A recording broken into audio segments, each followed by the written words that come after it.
Hello viewers, আজকের ভিডিওটা আমার চাকরি প্রার্থীদের জন্য মেনলি। তো তোমরা যারা এই মুহূর্তে গভর্নমেন্ট এক্সামের জন্য প্রিপারেশন নিচ্ছ, তোমরা যারা ডিপ্লোমা পাস আউট হয়ে আছো, বি বা বিটেক পাস আউট হয়ে আছে এবং অন্যান্য কোয়ালিফিকেশান যাদের আছে, তো তাদের জন্য কিন্তু দারুণ একটা সুযোগ, সম্পূর্ণ কিন্তু পার্মানেন্ট একদম গভর্নমেন্ট চাকরির একটা রিক্রুটমেন্ট আপডেট এই ভিডিওতে তোমাদের সাথে শেয়ার করব। তাই ভিডিওটাকে স্কিপ না করে শেষ পর্যন্ত দেখতে থাকো, প্রত্যেকটা ডিটেলস পুরোপুরি জানার জন্য। ভিডিওটা দেখার পরে এই সম্পর্কিত বিষয়ে তোমাদের যদি কোনো ধরনের কোনো ডাউটস থাকে, ডেফিনেটলি ভিডিও কমেন্ট সেকশনে তোমরা কমেন্ট করতে পারো। তো আজকে যে অফিসিয়াল আপডেটটা তোমাদের সাথে শেয়ার করব, তো সেটা কিন্তু আইআইটি যোধপুর থেকে যে রিক্রুটমেন্ট নোটিশটা কিন্তু পাবলিশ হয়েছে, ঠিক আছে। অফিসিয়াল রিক্রুটমেন্ট নোটিশ কিন্তু পাবলিশ করেছে এবং এটা কিন্তু একটা পার্মানেন্ট গভর্নমেন্ট জব, ঠিক আছে। কারা কোন পোস্টের জন্য এলিজিবল, কত টাকা তোমাদেরকে ফি পে করতে হবে, প্রত্যেকটা ইম্পর্টেন্ট ডিটেলস আমি ভিডিওতে তোমাদেরকে বলতে যাচ্ছি। তো ভিডিওটা তোমরা সবাই কিন্তু লাস্ট পর্যন্ত দেখো। তো দেখো, প্রথমেই হচ্ছে এখানে টেকনিক্যাল যে পোস্টগুলো আছে আর কিছু অ্যাডমিনিস্ট্রেটিভ পোস্ট আছে। তো এখানে তোমরা দেখতেই পাচ্ছ যে এখানে প্রচুর পোস্ট আছে, ঠিক আছে। প্রত্যেকটা পোস্ট যদি আমি ধরে বলতে যাই অনেকটা টাইম লেগে যাবে। এই পিডিএফ যেটা তোমরা দেখছো, এই পিডিএফ হচ্ছে আমি আমার টেলিগ্রাম গ্রুপে দিয়ে দেবো। তোমরা যারা টেলিগ্রাম গ্রুপে জয়েন হয়নি, টেলিগ্রাম গ্রুপে জয়েন হয়ে থাকলে এই পিডিএফ তোমরা পেয়ে যাবে, ঠিক আছে। তো বাকি যে ডিটেলসগুলো, যেগুলো তোমাদের ইম্পর্টেন্ট কিছু ডিটেলস বলবো, যেগুলো তোমাদের শুনে নেওয়াটা ভালো, তো তোমরা শুনে নাও।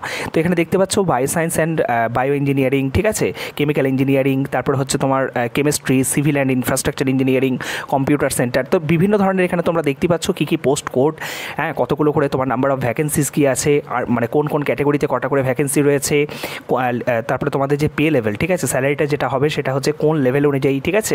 সেন্ট্রাল পে কমিশন যে আছে কত নম্বর লেভেল অনুযায়ী সেটা তোমাদেরকে দেওয়া হবে। বেসিক পে কত রয়েছে লাস্ট কলামে তোমরা সেগুলো কিন্তু দেখতে পাচ্ছ। এবং পরপর এখানে তুমি যত স্ক্রল করবে তত দেখতে পারবে যে তোমাদের প্রচুর পোস্টে কিন্তু এখানে অ্যাপ্লাই হচ্ছে, ঠিক আছে। এবং টেকনিক্যাল যে আছে পোস্টগুলো টোটাল হচ্ছে 74টা পোস্ট আছে, ঠিক আছে, টেকনিক্যাল। আর অ্যাডমিনিস্ট্রেটিভ যে পোস্টগুলো আছে সেটা হচ্ছে টোটাল 48টা, যেটার মধ্যে তোমরা দেখতেই পাচ্ছ ডেপুটি রেজিস্ট্রার, তারপর হচ্ছে deputy registrar audit and accounts, ঠিক আছে। এগুলোরও কিন্তু পে লেভেল তোমরা কত দেখতে পাচ্ছ, ঠিক আছে। তারপরে হচ্ছে তোমার স্যালারি স্ট্রাকচার কী রয়েছে সেটা তোমরা লাস্ট কলামে দেখতে পাচ্ছ। টোটাল 48টা কিন্তু পোস্ট আছে। আচ্ছা, এখানে তাছাড়া হচ্ছে এজ বার কত করে কি প্রত্যেকটা তোমার ক্ষেত্রে, প্রত্যেকটা যে কোয়ালিফিকেশান আছে, সেই যে বায়োসায়েন্স এবং বায়ো ইঞ্জিনিয়ারিংয়ের ক্ষেত্রে তোমার এসেন্সিয়াল কোয়ালিফিকেশান কী হওয়া দরকার, ঠিক আছে। এবং তোমরা দেখতে পাচ্ছ বিই বিটেক বা বিএসসি যদি তোমার থেকে থাকে, বা যদি 3 ইয়ার্সের ডিপ্লোমা হয়ে থাকে, ঠিক আছে। এবং তার জন্য কী কী ক্রাইটেরিয়া দেওয়া দরকার, ঠিক আছে। ওয়ার্কিং এক্সপিরিয়েন্স কোনটাতে লাগবে বা লাগবে না, এখানে ক্লিয়ারলি তোমরা দেখতেই পাচ্ছ মেনশন আছে। এবং তার সাথে হচ্ছে তোমাদের যে এজ দেখো 30 ইয়ার্স, ঠিক আছে, সেটাও কিন্তু বলে দেওয়া আছে। ম্যাক্সিমাম এজ লিমিট কিন্তু 30 ইয়ার্স। জুনিয়র টেকনিক্যাল অ্যাসিস্ট্যান্টের ক্ষেত্রে ম্যাক্সিমাম এজ হচ্ছে তোমার 27 ইয়ার্স, ঠিক আছে। জুনিয়র টেকনিক্যাল সুপারিনটেন্ডেন্টের ক্ষেত্রে এজ হচ্ছে তোমার 35 ইয়ার্স। এখানে প্রত্যেকটা জিনিস খুব সুন্দর করে গুছিয়ে লেখা আছে। তোমরা যখন অ্যাপ্লাই করবে, যে পোস্টের জন্য তোমরা অ্যাপ্লাই করছো, এখান থেকে ভালো করে আগে গো থ্রু করে নেবে, তারপরেই কিন্তু অ্যাপ্লাই করবে, ঠিক আছে। আর এটা কিন্তু পুরোপুরি অনলাইনে তোমাদের অ্যাপ্লাই করতে হবে, আমি বলে দিচ্ছি তোমাদের, ঠিক আছে। এরপরে পরপর তোমরা স্ক্রল করলে দেখবে তোমাদের সমস্ত ডিটেলসগুলো কিন্তু তোমরা দেখতে পেয়ে যাবে, ঠিক আছে। কোন পোস্টের জন্য তোমার কী কী কোয়ালিফিকেশান লাগছে না লাগছে। এরপরে যেটা ইম্পর্টেন্ট বিষয় আমরা দেখে নেব, ঠিক আছে। খুব সুন্দর করে গুছিয়ে এটা কিন্তু বলে দেওয়া আছে। আচ্ছা, লাস্ট ডেট কী আছে সেটাও আমি বলে দেবো তোমাদের, ওকে। লাস্ট ডেট কী আছে সেটাও বলে দেবো প্রত্যেকটা পোস্টের জন্য। এই যে তারপরে হচ্ছে তোমার কী কী দেখো, অ্যাপ্লিকেশনের জন্য তোমাকে কোন কোন স্টেপ ফলো করতে হবে। 4টা স্টেপ আছে। প্রথম রেজিস্ট্রেশন করতে হবে, দেন হচ্ছে অনলাইন অ্যাপ্লিকেশন, তারপরে তোমাকে ফি সাবমিশন করতে হবে, যেটাও কিন্তু অনলাইনে, ঠিক আছে। আর এই যে টোটাল অ্যাপ্লিকেশন প্রসিডিওর, এটা কিন্তু অফলাইনে কিন্তু হবে না, পুরোপুরি তোমাকে কিন্তু অনলাইনেই কিন্তু সমস্ত কিছু করতে হবে, ঠিক আছে। অনলাইনেই কিন্তু অ্যাপ্লিকেশনটা করতে হবে। 4 নম্বর স্টেপ হচ্ছে তোমার অনলাইন অ্যাপ্লিকেশনটা ফ্রিজিং করতে হবে, ঠিক আছে, বা অ্যাপ্লিকেশনটা তোমাকে সাবমিট করতে হবে, ঠিক আছে।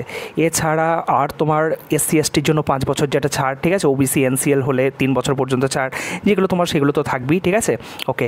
আর জেনারেল ইনস্ট্রাকশনের মধ্যে যেগুলো তোমাদেরকে বলার সেটা হলো, বলে দিচ্ছি তোমাদের আমি।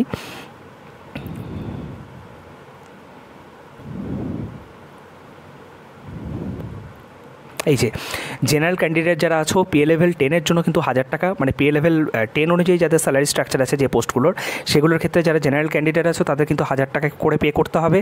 আর বাকি সমস্ত পোস্টের জন্য কিন্তু 500 টাকা পে করতে হবে জেনারেলদের, ঠিক আছে। আর যারা SC ST, PWD, EWS, women candidate আছো বা এক্স সার্ভিসম্যান যাদের আছো, তাদের ক্ষেত্রে কিন্তু কোনো ধরনের কোনো টাকা পয়সা কিন্তু লাগবে না, ঠিক আছে। অ্যাপ্লিকেশন ফি কোনো কিছু তোমাদের লাগবে না। এছাড়া যেটা ইম্পর্টেন্ট যে বিষয়টা, ঠিক আছে, এখানে আর বাকি দেখো মোস্ট ইম্পর্ট্যান্ট, এখানে তোমরা বুঝতেই পারছো যে তোমাদের যদি সিজিপিএতে যদি রেজাল্টে যদি সিজিপিএ থাকে সেখান থেকে পার্সেন্টেজে তোমরা কীভাবে ক্যালকুলেট করছো, তো ইউনিভার্সিটি কি রুলস আছে সেটাও কিন্তু তোমাদেরকে এখানে কিন্তু মেনশন করতে হবে। প্রত্যেকটা ডিটেলস কিন্তু তোমাদেরকে খুব বুঝে শুনে কিন্তু দিতে হবে, কারণ দেখো 5 নম্বর ইম্পর্টেন্ট পয়েন্টে লেখা আছে no request for corrections in application form shall be entertained, এবং কোনো ধরনের কোনো কারেকশন বা মডিফিকেশনের জন্য কিন্তু তোমাকে সুযোগ দেওয়া হবে না। তাই তোমরা যখন ফর্ম ফিল আপ করবে সেটা কিন্তু খুব ভালোভাবে করবে, ঠিক আছে, দেখে শুনে কিন্তু করবে। ওকে, আর হচ্ছে তোমার লাস্ট ডেট এখানে তোমরা দেখতেই পাচ্ছ, লাস্ট ডেট হচ্ছে 7 মে, ঠিক আছে, রাত্রি 11:59 পর্যন্ত কিন্তু তোমরা এই অ্যাপ্লিকেশন তোমরা কিন্তু করতে পারবে, ঠিক আছে। এখানে তোমরা দেখতেই পাচ্ছ লাস্ট ডেট। ওকে, এই যে the applicants R required to apply only through online process up to 7 May 2024 till 11:59 PM, ঠিক আছে। এবং সমস্ত যে ডকুমেন্টসগুলো আছে সেই ডকুমেন্টসগুলো তোমাদেরকে যেভাবে হচ্ছে অ্যাটাচ করতে বলবে PDF ফরম্যাটে, সেগুলো কিন্তু কারেক্ট ডকুমেন্টস কিন্তু তোমাকে প্রত্যেকটা কিন্তু করতে হবে, সাবমিট করতে হবে। কোনো ডিটেলস যদি তোমার ইনকমপ্লিট থাকে সেই ক্যান্ডিডেটসার কিন্তু ক্যান্সেল করে দেওয়া হবে, ঠিক আছে তাদের।